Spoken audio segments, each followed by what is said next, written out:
no, Logan Roy died. Logan Roy died. I should have said, spoiler alert. Succession's good. I'm fully hooked. Documents were put on Discord. This should be a real wake-up call to tighten up the controls on. You will never get in trouble for overclassifying something. The Discord group that they met on was called Thug Shaker Central. It's just going straight from a 21-year-old airman's phone onto the internet, and that bothers me. Governments need to be able to keep secrets. Hi, I'm Thomas Chatterton Williams. And I'm Jeff Chatterton Maurer. I'm a writer. And I'm a comedian. And we host a podcast called Wrongthink, more of a question than a comment. In addition to being more of a question than a comment, it is also more of a podcast we want people to know about than just two guys talking into a microphone for no reason. So we'd like to ask you to please subscribe to the show. If you like the show, please share it with your friends. If you don't like the show, then please punish your enemies by sharing it with them. And also please rate us on Apple Podcasts, Spotify, or wherever you get podcasts. Griner, we got a lot of listeners on Griner. The Wrongthink podcast. Thinking, except bad.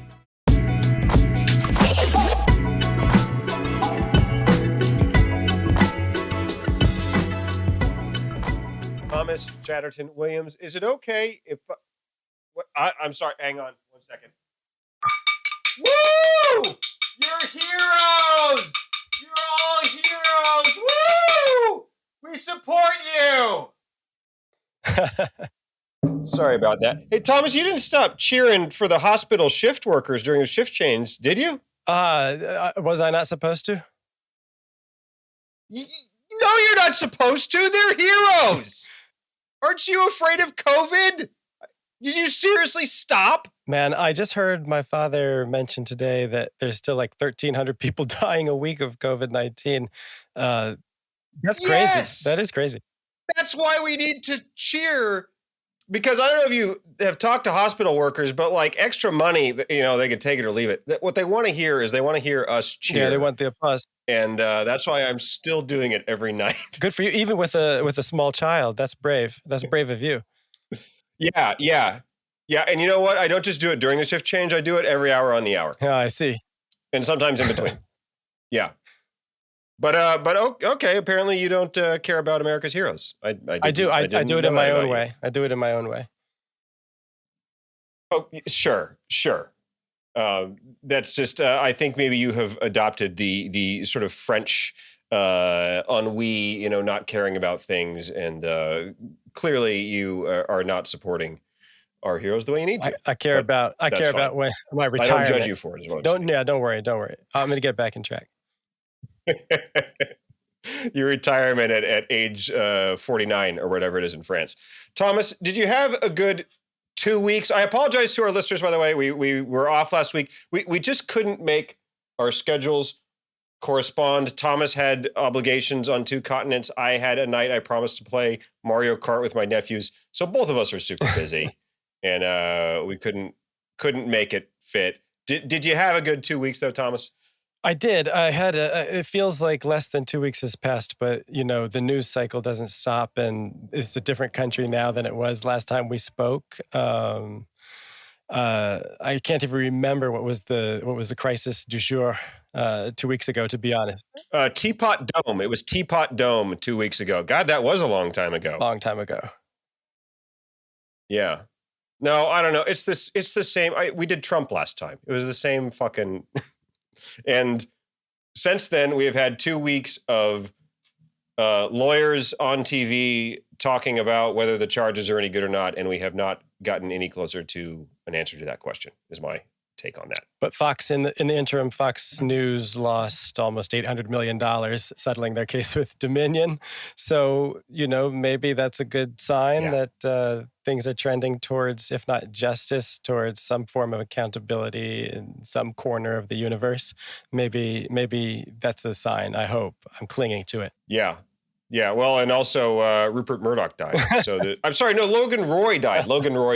Spoiler alert. I should have said spoiler alert.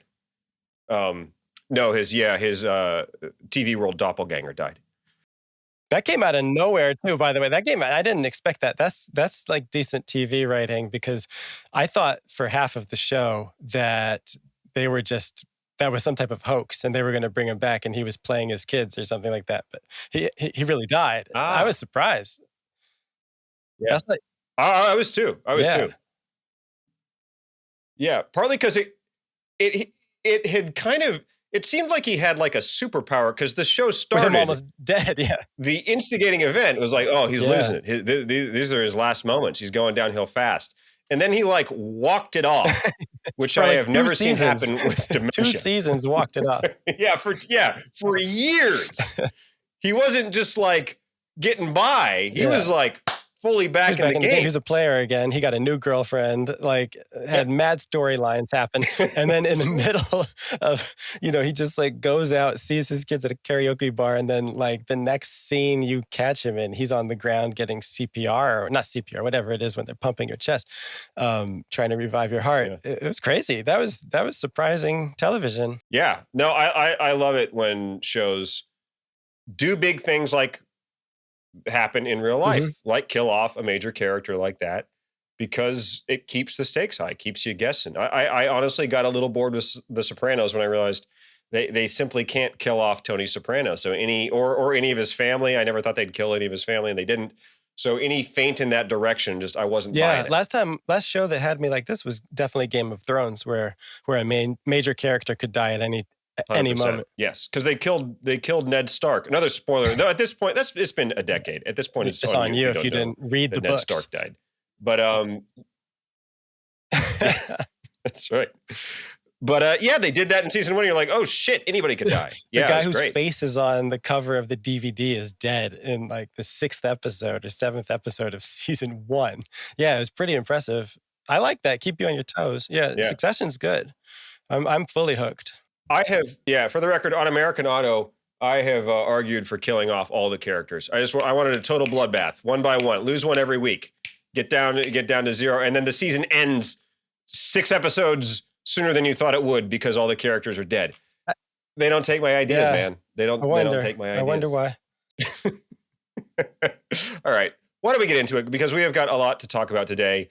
A lot of stuff that's going to blow people's minds. For example, Russia is doing bad things. Can you believe that? Americans are getting shot, also shocking, and the media is proving less than adept at handling race. All shocking issues that we will get to. But why don't we start with the thing that is, it's been the big story of the past week and even week and change, this documents leak. Documents were put on Discord. I made a joke about playing Mario Kart with my nephews. I seriously do play Minecraft with my nephews on Discord. It's that type of platform, except now there are also top secret Pentagon documents on Discord, and they have disclosed a lot about how the war in Ukraine is going and how we deal with our allies, specifically how we spy on them. My perception is that this leak, and specifically the leaker, is being received with much less, people are a lot less favorable on this guy and this leak than they have been on previous leaks. Thomas, is that your perception as well? Yeah, I don't think that there's going to be a kind of, I don't think he's going to get however many million followers Ed Snowden has at this point because he's some kind of hero.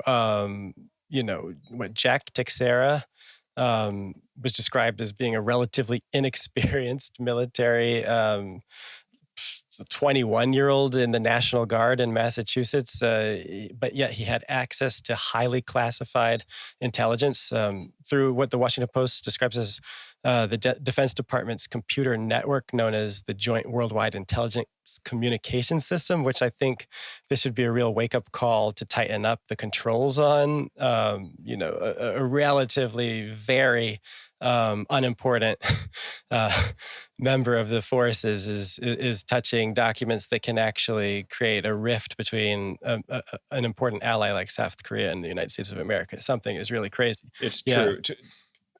21, you have just recently been able to legally get your hands on a bottle of Everclear, but you can also, apparently if you're this guy, access top secret documents. Seems like a bit of a bad decision, especially in hindsight. And he doesn't sound great the way that his friends describe him.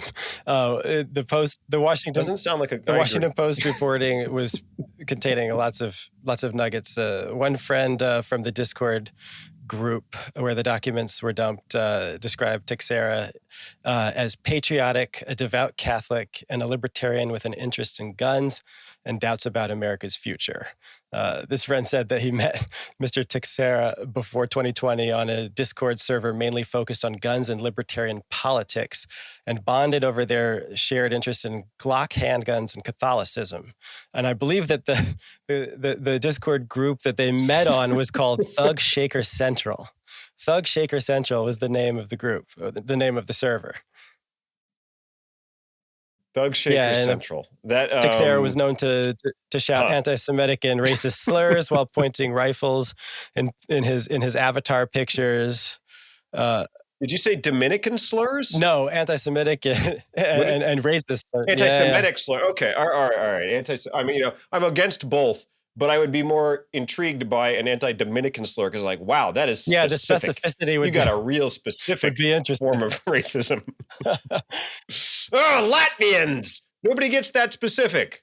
It's interesting. But it's always the guy. But okay, anti-Semitism. Well, that's old. That's old stuff. I don't, been there, done that. It's been around for a while. It is. I think it's definitely true. Yeah, that's been around. I think it's definitely true that one of the reasons this guy is not being received well is because of all the shit you just read. He vibes. He's not the type of guy I would like to hang out with.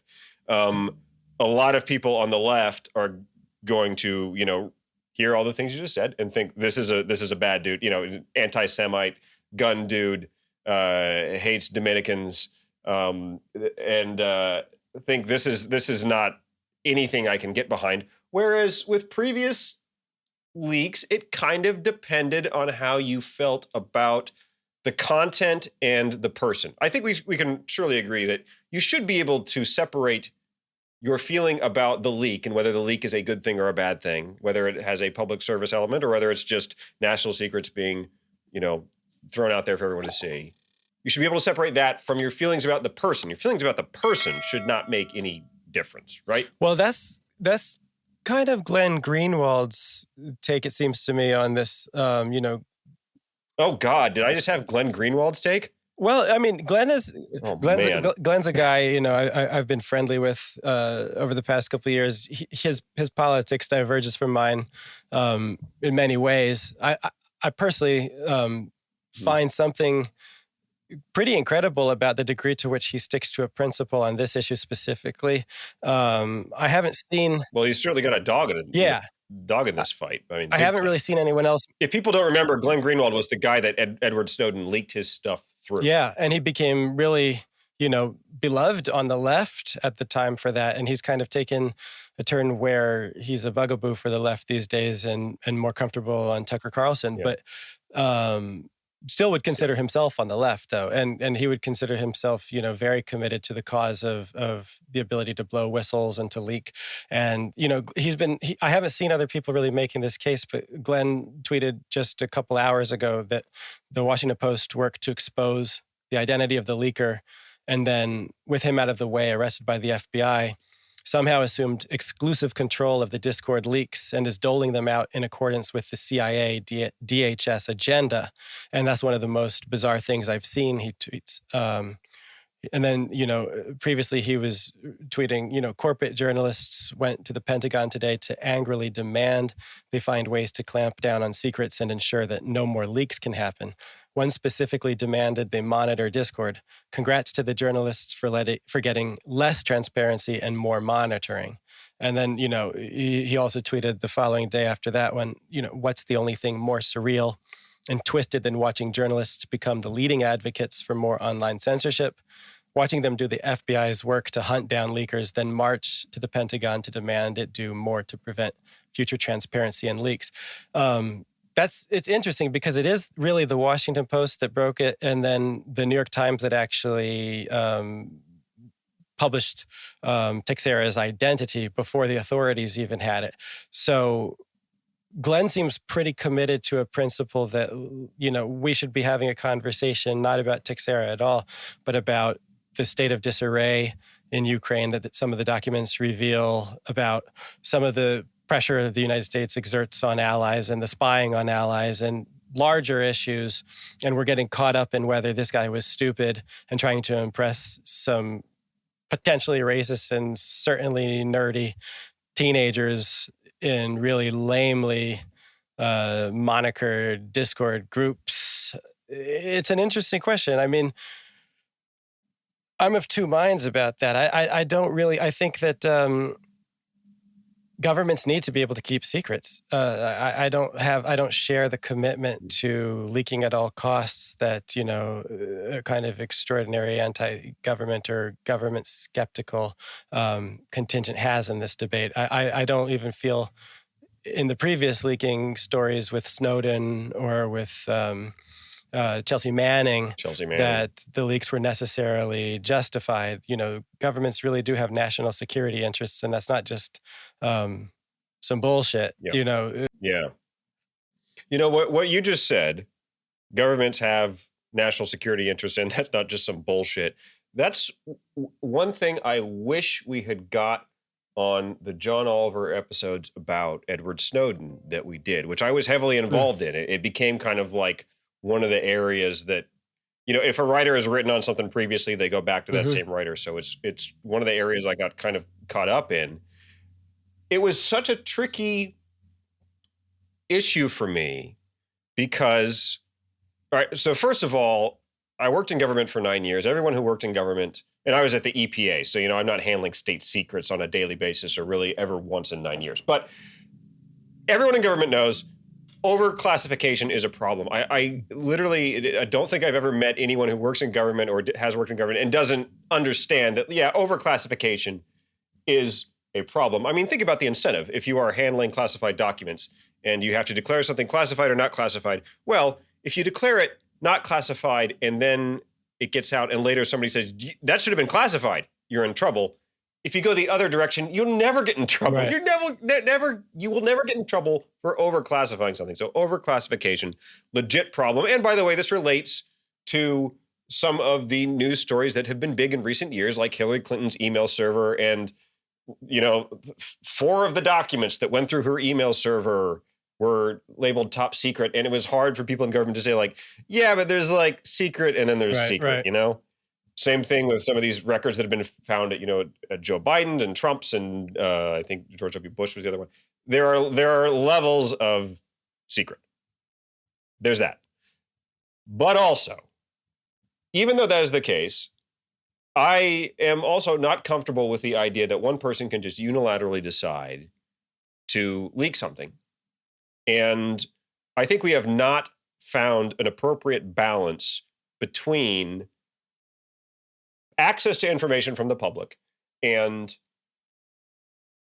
making sure that it's possible for the government to keep secrets. Because again, the government does need to keep secrets sometimes. Some of the stuff that came out in this leak, it was the transportation of ammunition to Ukraine, like the location of munitions, of weaponry going to Ukraine. It's like, that is not a good thing to have out there. That is not a good thing for the public to know. There are many things that people said Russia could deduce how we are collecting our intelligence based on this information. Based on what we have, they might be able to figure out how we got it. That is a bad thing. When Snowden happened, people said, well, he's going through journalists. That journalist was, Glenn Greenwald and Laura Poitras. But, for me, those aren't sources that make me think, okay, well, great. Well, I am going to sleep well at night because Glenn Greenwald is filtering things and making sure no bad stuff gets out there. But that is the system that people seem to have some level of comfort with. The Pentagon Papers that went through the New York Times, they're like, well, it's at least getting filtered through someone. Here we have documents going straight onto Discord, onto a server. If it was any server, it would be bad, but used by gamers, that makes it seem somewhat worse. The idea that there's any filtering and that there is any gatekeeping, any gatekeeper you might trust who's maybe keeping the bad stuff from getting out there and making sure that only the stuff that has legitimate public interest, that only that stuff gets through. That whole idea, I think, has now completely crumbled because it's just going straight from a 21-year-old airman's phone onto the internet. And that bothers me. I mean, that should bother everybody. And what's really crazy is that it had just been out there for a while before it was actually discovered. It was out there for several weeks before one of the members of this Discord group brought it into another group. And the alleged reason that Teixeira had for sharing it was to try to educate some of his younger friends about what's going on in the country and in the world. I mean, I'm sorry, like this kid needs to be locked. Lock this kid up. And what's crazy is he comes from a family. He comes from a family that has served. His stepdad served for like 34 years with distinction. His mother even had some involvement in military affairs. I mean, the fact that this kid thought that this was in any way an appropriate thing to do is just, it's mind-blowing, but it shows that like all bets are off with this stuff. I mean, it really ultimately comes down to the government has real problems if they can't make a system where this kid doesn't have access to those documents and the ability to just disseminate them.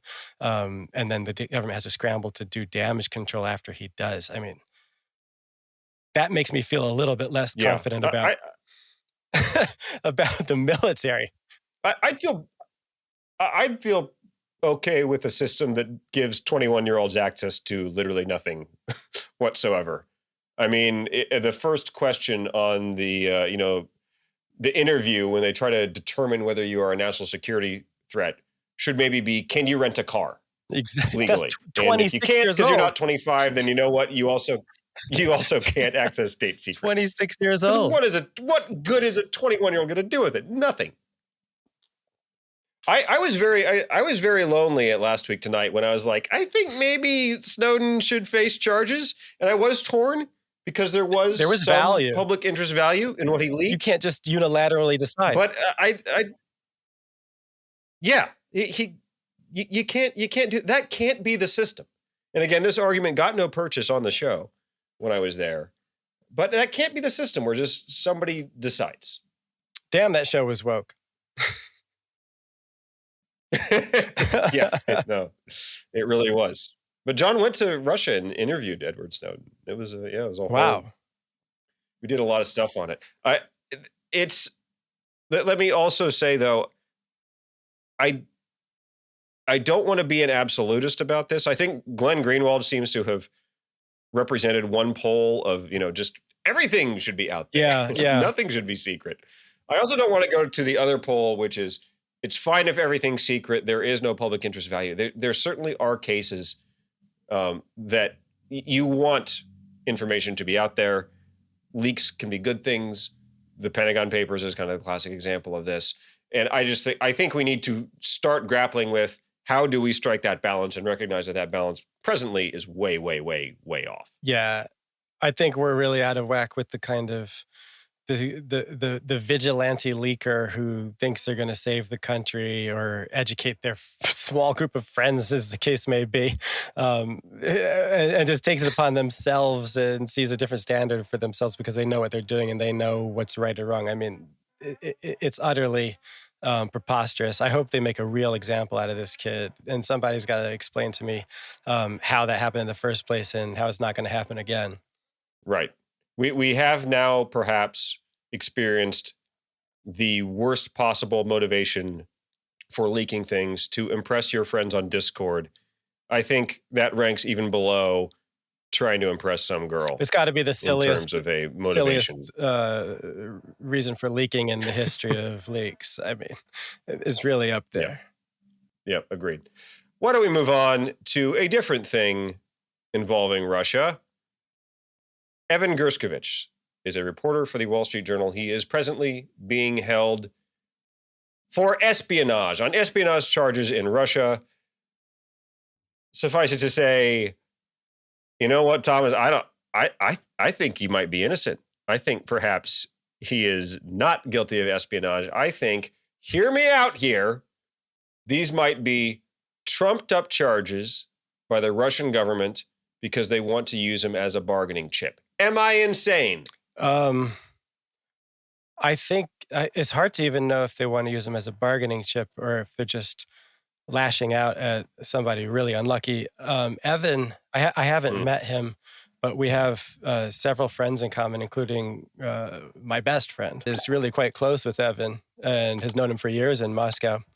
And it's really sad. I mean, he was on the phone with his family the day it happened and the next day and calling lawyers and trying to understand what could be done. And he's not the only one. A lot of journalists have been mobilized around this. I mean, this is not even a kind of absurd injustice like when Brittney Griner was thrown into jail with a 10-year sentence over her head for having a little bit of vaping oil. I mean, Evan was simply doing his job. He had received clearance from the ministry in Russia that grants foreign journalists permission. And, you know, he was a good reporter, an honest reporter, and he was made an example of, and he's looking at 20 years. And almost anybody charged with espionage does not get a not guilty verdict. It's quite crazy. It's very difficult for people that know him. He's 31 years old. It's difficult for people that know him to believe he's in this situation. And actually, I was talking with my buddy. MC just Hammer? No, really seriously. I was talking with my buddy just a week before this all happened, and the sense was that you could go into Moscow and you could report on these stories, and that there was a line that would not be crossed. It hadn't been crossed since 1976, at the height of the Cold War. And he himself was making plans to report out there and in somewhat similar subject matter to what Evan was doing. And, you know, I think about that. It's really crazy. It could have been my buddy, my daughter's godfather. It's just the roll of the dice, the fate. It's really, it's crazy. It's tragic. Yeah. I mean, I'm making jokes, but it is tragic. And a line has been crossed. That's why this is so newsworthy. It is bad to arrest a WNBA star on bullshit marijuana charges. I mean, vape oil. Come on. That'll barely even get you high. It is substantially worse to arrest a journalist on bullshit charges because of the chilling effect it has on other journalists, which is exactly what's happening. One assumes very much Russia's intent here. It's I obviously am very troubled by this. It's as many issues relating to Russia, Ukraine right now are. This is one where people I'm loath to say this, but like there kind of aren't two sides. You know, people aren't really debating like, no, I think it's good that he was taken prisoner. No, everyone's pretty much on the same page here. I wonder if this is Russia taking an even more aggressive posture towards us, because it's hard to imagine Russia being more aggressive, but the way they could become more aggressive is to be more aggressive towards us. You know, we are fighting this proxy war at the moment. The bigger worry is that it could become a hot war. I wonder if this is a symptom of them moving closer towards confronting us more directly. I certainly hope not. I hope it is normal run-of-the-mill shittiness from Vladimir Putin. I mean, it's shocking to everybody that I've spoken about it with and who I've read or heard discuss the matter that has knowledge. I mean, it's really something that doesn't happen. It's aggressive to the point of really making possible certain scenarios that you don't want on the table of escalation. And, you know, the level of prisoner swap that Russia was able to obtain the last time around with Brittney Griner was so extreme. I mean, they got Victor Boot. The guy is the model of Nicolas Cage's character in God of War. I mean, the guy is like a supervillain level bad arms dealer. Is that true? Yeah. Is that Nicolas Cage thing true? I didn't know that. Victor Boot is the basis of that character. I mean, really, really extraordinary guy that sold weapons to people who you know, had the intent to harm America. or certainly believed he was selling to people doing that. No, that's incredible. And if Nicolas Cage can convincingly portray you, you are by definition a madman. Because that guy does not play it small. He can only play extreme characters. No, Victor, have you seen pictures of Victor Boot? I mean, that guy is an extreme looking character. He's an extraordinary, he bad looking dude. He is the type of, yeah, he really is. If you saw him, if you were at a TCBY and you saw him in there, you'd think that guy's an arms dealer. Right, I mean, there. One of the few people that you could see at a TCBY and you would say, I think that guy might be an arms dealer, international weapons smuggler. Yeah, most people in at least the TCBYs that I go into, they don't have that vibe. It's not that type of place. Yeah, he looks like... Very few Bond movies set in a TCBY, for example. I was, of course, thinking about Brittney Griner in relation to this. There is one person, at least, who thinks this is probably a bargaining chip situation. That person is Jason, I always get this name wrong. Rezaian. I should spell it. Rezaian, Rezaian. Solidarity for having a difficult to read last name, Jason. But Jason Rezaian of the Washington Post was held in Iran for 554 days. He wrote an op-ed in the Washington Post, which I think if you're Jason, I bet the Washington Post was like, hey, Jason, why don't you write about that thing this week? And, he's like, no, I want to write about the NHL playoffs. They're like, no, you should really write about the thing that happened to you and is happening again. But he was held in Iran for 544 days, wrote an op-ed saying the good news, or what qualifies for good news in this situation, is that he believes Russia is unlikely to do anything to Evan Gershkovich because they want him as a bargaining chip. So they're going to keep him alive and healthy because they want to use him as a bargaining chip. So that is his theory about what's going on here. That, of course, made me think about Brittney Griner. Do you think that perhaps because Russia did so well in that exchange, now they're going, oh, let's try it again? Is that possibly what's going on here? I mean, how plausible? It sounds plausible to me that they were emboldened. I think that a lot of people were trying to say that just because someone's a celebrity, just because, it's really sad and messed up what happened, you might not just immediately rush to swap anybody at any level just to get the person home. I mean, there are other Americans, Paul Whelan comes to mind. There are other Americans who've been stuck in Russia under very dubious circumstances for far longer than Brittney Griner. I mean, the Biden administration made it a real priority to do everything they could to get her out, which on the personal level, on the human level, of course, you're happy to have her home. But on the larger level that one has to think about when one is, performing statecraft, it certainly seems like Russia was emboldened, was certainly not afraid to snatch up Americans, understood that certain people will be prioritized. In the similar way, you could say that there are real repercussions for the way that the Biden administration pulled out of Afghanistan. These things don't happen in vacuums. People pay attention to what it signals. And I think that, it's open season on Americans in Russia. I think it's also really short-sighted on Russia's part. I mean, what major American corporation or Western European corporation is going to feel comfortable doing business in Moscow or sending employees over there? Russia's further isolated. I mean, none of them can right now, but you're right. In the future, though, this is not a place that respects basic norms that you need to make, an international business environment. It's really shocking. People that have reported in Russia for many years did not believe that they would cross that line the way that they have. So I have no reason to believe that they weren't emboldened by what happened when they did this to Brittney Griner and they got the response that they were given. I mean, I agree. If my job suddenly transferred me to Smolensk, and hey, look, the way TV writing is going these days, don't rule that out. If that happened, I would say, I don't, I don't really want to do that. I think you're gonna have to give me some hazard pay at a minimum.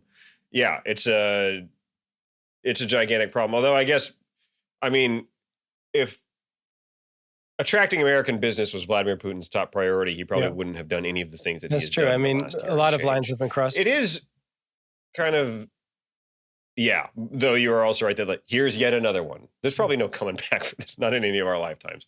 But it is the classic dilemma with a hostage situation, isn't it? Your impulse is to say, just do whatever it takes because you feel for the person, obviously. In any hostage situation, you imagine, oh my God, what if it was my wife? What if it was my child? What if even worse than that was me? You would want them to immediately, like, just pay the money. Just do whatever it takes. From the Brittney Griner situation, like, just give them whatever they want. Just do whatever it takes. But there is this meta game where if you give them what they want, then they become more likely to do it again. That may be what happens here. Obviously, none of us know. This could be part of Russia's, crackdown on journalists, just as they are cracking down on journalists within Russia, Russian journalists in Russia, and other dissenters in Russia. So I don't think we can draw a straight line from Brittney Griner to this, but it certainly does make me wonder about what is the optimal strategy in these situations. I certainly don't have an answer to that question. Well, I think my only point is anyone who thinks it's simple is simple themselves. Well, I would say one thing, it was amazing to see Evan in the dock the other day. He looked well. He did not look like his spirit was broken. And, you can write to him at Letters for Evan. It's a website. They're collecting letters, and it seems that he is able to read them, and they're heartening. So I'm going to write him one. Oh. And I encourage anybody listening who's so moved to do that too. I think those things actually mean more than you can imagine. That is a great idea. And that was Letters to Evan? Lettersforevan.com, I believe. Letters for Evan. You know what? I said Letters to Evan because my mind immediately went to the 90s band Letters to Cleo, who you should also write to, I think. Not a lot of people have been getting in touch with Letters to Cleo recently, I imagine. So I think once you get into the letter writing mode, do Evan first, Letters for Evan, and then I would write to Letters for Cleo. Do you have any fucking idea what I'm talking about, Thomas? Do you remember Letters to Cleo I at all? have no clue. I mean, that the cultural segregation is real. I wasn't exposed to that level of white culture growing up. Why do you just assume Letters to Cleo are white, Thomas? They are white. They're very white. You can never. I'm Googling them right now. They're whiter than I remember. You can never assume. All 5 of them. But I took an educated guess. Yeah. I will say, I don't think you're actually a victim of cultural segregation there. I think nobody remembers Letters to Cleo except white for me. people don't remember this either. 1,000 white people. White people don't remember this either. Nobody remembers them except for me. I've been riffing now for 3 minutes on a band nobody remembers, which means it's probably time to go on to the next topic. Next topic, it's always shootings. It's hard as a comedian. It's always these shootings. It's hard for everybody. I would say these shooting victims are the real victims here, but it's just, there's nothing funny about a shooting. We have 2 that made big headlines this week. One was a teenager. Oh, how old was this kid? I don't have this in my notes. How old was he? I think he was 16 years old. 16? Yeah, a teenage Ralph kid Yarl. knocked on a door in Missouri. The guy whose house it was, the kid had the wrong address. He was supposed to go to Terrace Street. He went to Terrace Way. The guy inside, 84, this person's age I do have, 84 years old. He looks like a villain as well. I mean, he looks like an absolute caricature of a bad dude, the guy who shot him. Yeah, I have Googled that guy as well. Ralph I'm comfortable is convicting 16. people on how they look, and yeah, I say guilty. Ralph Yarl, 16. 16 years old. That's so I'm against that. We should point out the kid did live. He is alive. So there's that. Miraculously. The other, yeah, because he was shot in the head and the hand. Yeah, he was shot in the head, and he was able to get up and run to a house and get help. 16 years old. Yeah.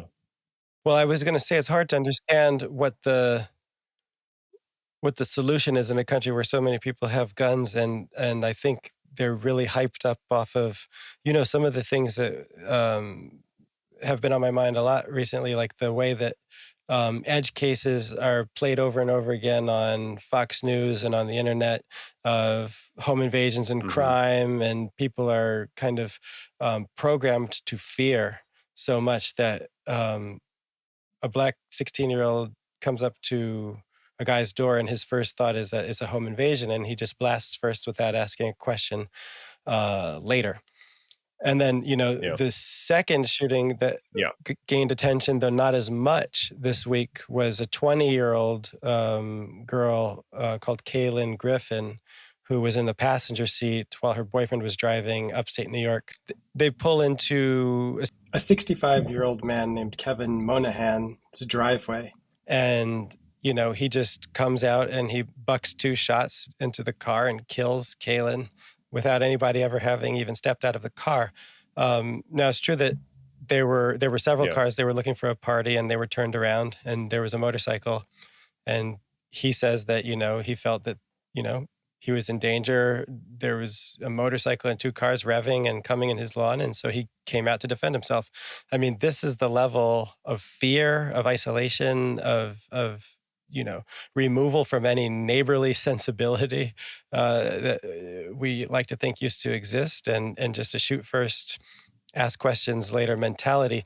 What's the angle that I would say I'm struggling with that, is a form of wrongthink is it has nothing to do with the sympathy I feel for these 2 very young victims. I mean, one was 16, but one was only 20. Neither of them are even old enough to be the age of the guy who leaked the documents on Discord, who is a kid himself, basically. I was gonna relate it to that. Yeah, that's right. These are young people, all of them. But the way that the media covers the 2 cases that are almost identical, but the girl died, is that there's a racial angle to Ralph Yarl's case, and there's no racial angle to the white man, Blake Walsh, who shot Kaylin Griffin. And so, on the New York Times' scroll on the app, there's a big picture of Ralph Yarl, there's a big headline, and then just the next story in small font is a pictureless, photoless, article about Kaylin Griffin.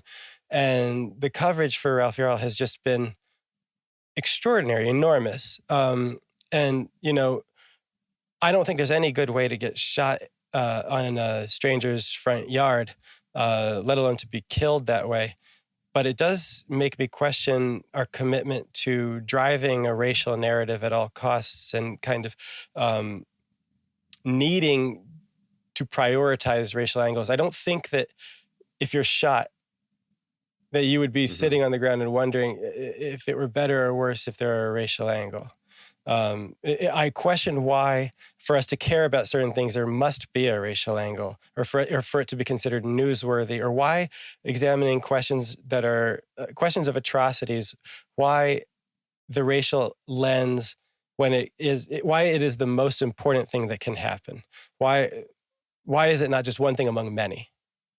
It is. Yeah, it is what people gravitate towards, isn't it? And I think is almost certainly what's behind the disparity in, or at least what I perceive as the disparity. And if, I'm sure if you could measure this, it would be there in the coverage of the 2 cases, which are very similar. They're both shockingly terrible. In case anyone is unclear on any element of this, no homes were entered. Nobody entered any house.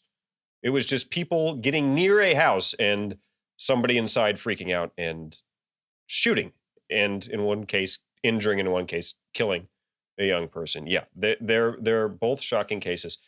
There is the racial element, and that is what pushes it as a news story to some extent. Yeah, it is, right? But then, all right. So, devil's advocate here, though. But there is a racial element to the one in Missouri, probably, right? Like, probably. We can't say for sure, and there will be a trial. These people have been charged, by the way. Like, there will be trials. We will find out what he has to say for himself. It is probably the case that if you are not black and you show up and knock on that door, that guy doesn't shoot at you, right? So there probably is a racial element to it. A white guy who just blasted a car full of white kids. These things happen. Just, once the story went viral, a bunch of people, when I tweeted about it, a bunch of people started sharing the story of a woman in Phoenix who's clearly brown-skinned, who in a very similar situation shot a 12-year-old white kid who was rummaging through her yard and claimed self-defense and killed him. I mean, these things happen. Sometimes they happen across racial lines. The question that I really have is why, if it does cross racial lines, is that the most important lens through which we can analyze any occurrence, any question? John McWhorter, a friend of mine, has often made the case that for any atrocity that you can think of in contemporary America, I'm not dismissing the fact that, the country has, a history of racism that does bear on the present significantly. But for any situation you can think of a situation that also happened to a white person. So the classic one that's always brought up is, several years before George Floyd died the way he did, Tony Timpa went through the exact same situation. Cops laughing while he's saying he can't breathe, and he dies on camera. Yes, and very few people know the name Tony Timpa. The people who learned it only learned it when it happened to George Floyd, and very few people still know it, and no one really cares. Yeah. No one really cares. You can say that that's justified based on the historical treatment of African Americans in America, and to an extent, of course, that's true. But I just don't understand how we're going to get past some of this stuff if we always make sure we only pay attention when there's a racial angle to any type of story. When the shooter in Georgia shot up a bunch of massage parlors, and there was, supposed to be an angle that it was an anti-Asian hate spree, no one wanted to hear the fact that he was saying that it was a problem of sex addiction. That was one of the worst examples of media misbehavior with regard to a shooting. Yes, that was just mind-blowing how quickly, I remember this happening in real time, how quickly the media seized on the Asian hate, wave of Asian hate narrative, because they were already doing that narrative, and then that happened, and they're like, this is part of it, even though, as you said, very early on, we had the shooter describing a different motive, and two of the victims were white. And you could almost sense an air of disappointment among many in the media. And whenever we talk about the media, we always have to point out, media's big. It's a lot of people, some of them doing a great job, some of them not so much.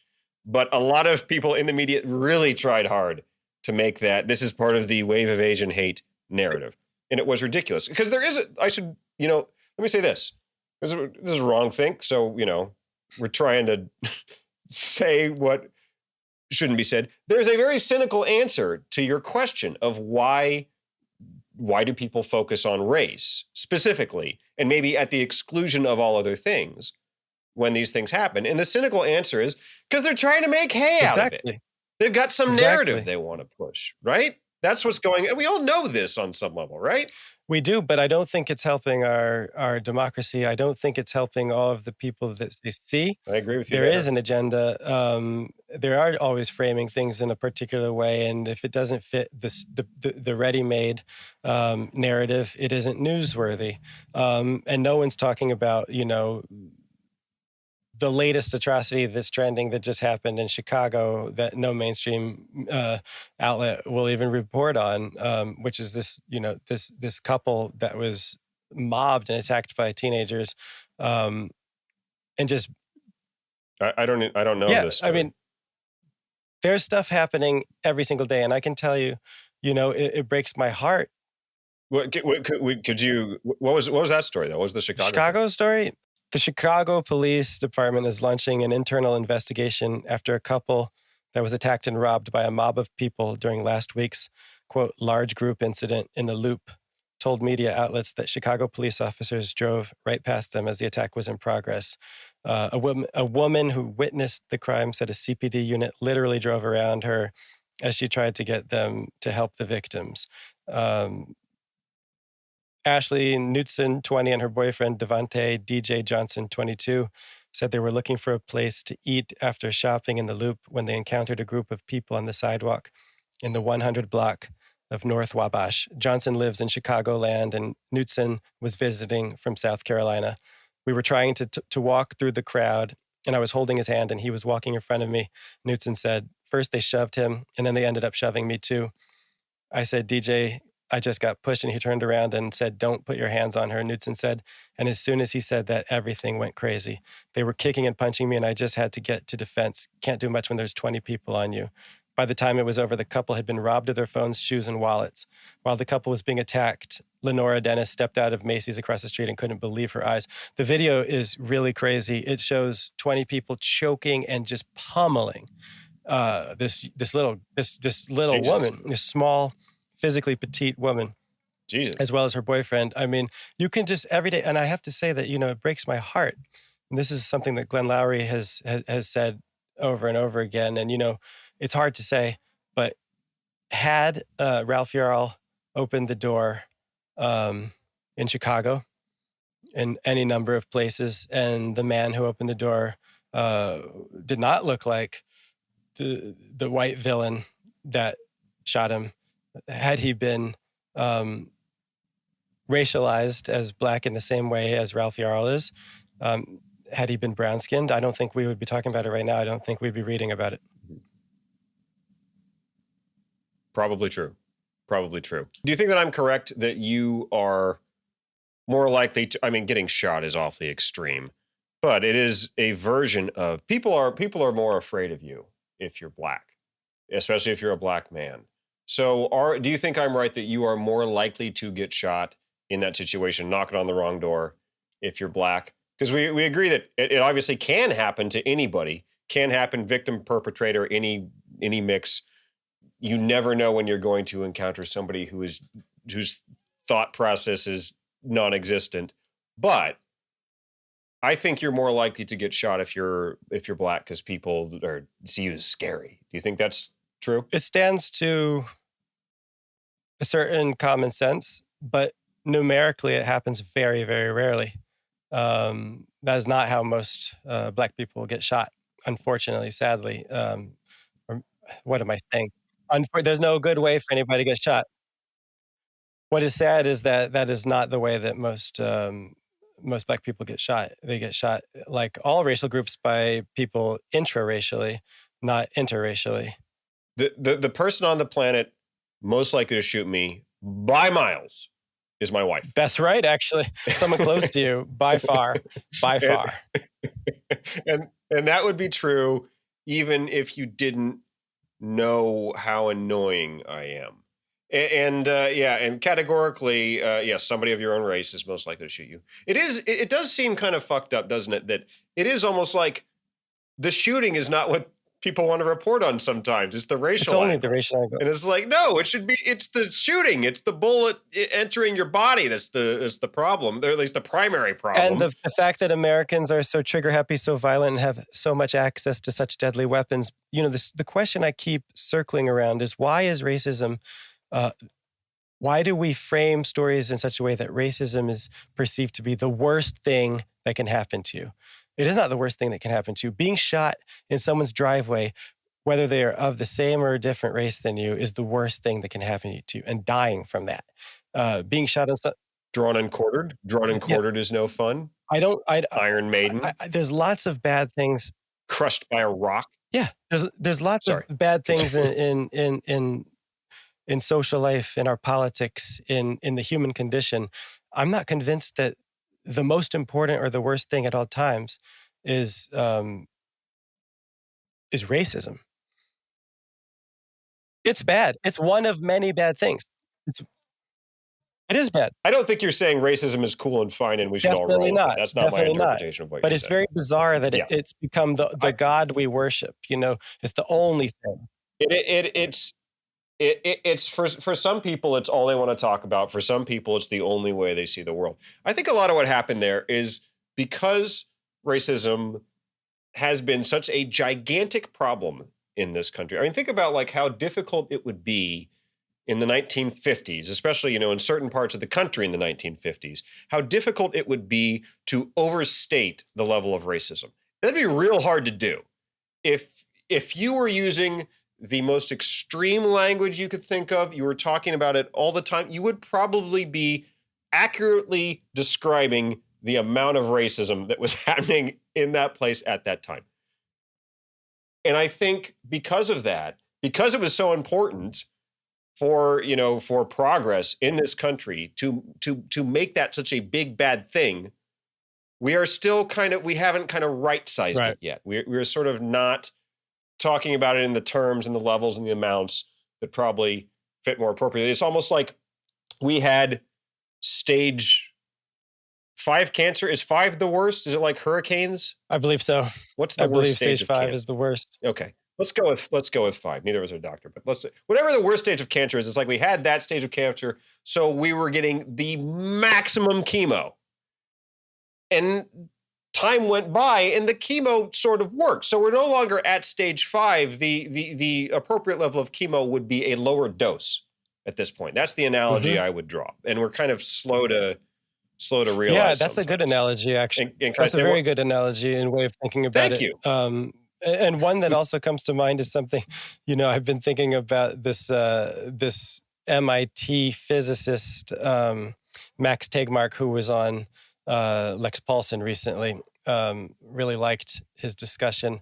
It was in the context of AI, but it's really a principle that holds more broadly. He was quoting another researcher who made the point that or proved mathematically even, that whenever you optimize for a certain goal, there is a point at which reaching the goal turns into some counterintuitive returns, and eventually can even be can bring you the opposite of the objective you sought to pursue in the first place. So he gave a very basic example, like you're in DC, I'm in New Jersey, I want to get down to you, I optimize for heading south, and there's a point at which I get really close to you, and then if I don't make some readjustments and change the measurements, my optimizing for going south to get to DC will have me going down to Argentina. You feel me? Like literally, this happens with all types of things. And it was in the course of talking about AI, but I think you could talk about it in the course of solving for racism too. We're trying to get as close as possible to a society that's equal and fair, and we keep going, but we're not readjusting and tweaking some of these things as we get closer and closer. And we're getting, I think, into a situation where we're driving past the goal and we're starting to pull away. And this has nothing to do with the tragedy of what happened to Ralph Yarl, a beautiful looking boy who did not deserve what happened to him. But I do think that when you look at the size of the country and you look at all of what's going on, and you can find examples of the same exact things happening that do not fit a specific racial frame that we pay attention to, that violate the narrative in certain ways, or just don't bring the kind of narrative payoffs that we look for, I think we're doing ourselves a disservice. And this is kind of the same way that we take edge cases and make them the entirety of the story in ways that villainize Blacks. And I think actually in a weird way, it's the same dynamic that led that man to think any Black person standing on his door is coming there to rob him. We take edge cases and we make it stand in for the whole. And we have to start seeing reality in a more complicated way and paying attention to other things that matter and other things that happen that don't fit into this specific black-white binary that the country seems to filter every aspect of its reality through. Yeah, well, I agree. And I feel like I should say one more thing that has to be included in any discussion of race in the media when you're asking why do people go to that lens? Clicks, man. Yeah. Clicks. I was in liberal media land. That shit plays. And it plays not only in terms of attention, but in terms of good liberal cred. Exactly. You get to be a serious person. Hey, you know what? You occasionally see people even go this route. You know what? I'm tired of being afraid of talking about this. I'm gonna talk about it. I think there's too much racism. It's like the dumbest attempt at status. But you get to be like a serious, hey, this has got to stop, man. This has got to stop. So yeah, that's one of the reasons people go for that narrative, is because it fucking plays. Yeah. If you want to talk again, if you want to talk about what's got to stop, I would say being such a trigger happy, heavily armed, terrified, isolated, mediatized society in which so many people all across the country can clap at you for just approaching their home without asking questions or even hearing you speak. I would say that that's the problem that's got to stop, and we don't talk about enough. But it's easier to say that the country is racist and to try to make that the story than to talk about the degree to which it's chaotic and extraordinarily violent. And I don't see it getting better right now. I mean, it would be interesting if we could do a show that didn't touch on some aspect of American gun violence, but that's not where we are. Trump and gun violence are the things that we can set out with the goal of not talking about Trump and not talking about people getting shot. And let me reiterate, as a comedian, those are the two things I do not want to talk about anymore, and yet they are the things that keep being in the headlines. But you know what? I hear what you're saying. I agree. We should be better neighbors, and in the interest of promoting a less violent culture. When I cheer for the hospital workers as they change shifts, which I'm going to do in just a few minutes here, I will refrain from shooting my gun in the air, which I have been doing just to let them know how much I support their work. But you know what? I think I'm going to leave it to pots and pans. And yeah, that's an improvement. I mean, I remember DC when the team was the Washington Bullets, man. There's no shortage. There's no shortage of licking shots in the DC night sky. Yeah, I gotta say, they haven't been good since they've been the Wizards. Maybe they should go back to being the Bullets. I don't, that's a whole other can of worms. Thomas, I'm glad we got to do this week. We should make our schedules coincide more often. We didn't solve a goddamn thing, but we certainly commiserated on all that's going on in the world. Yeah. So I enjoyed it. I hope Send you a did letter too. to Evan. See you next week. All right. Yes, right to Evan. See you next week. Bye-bye.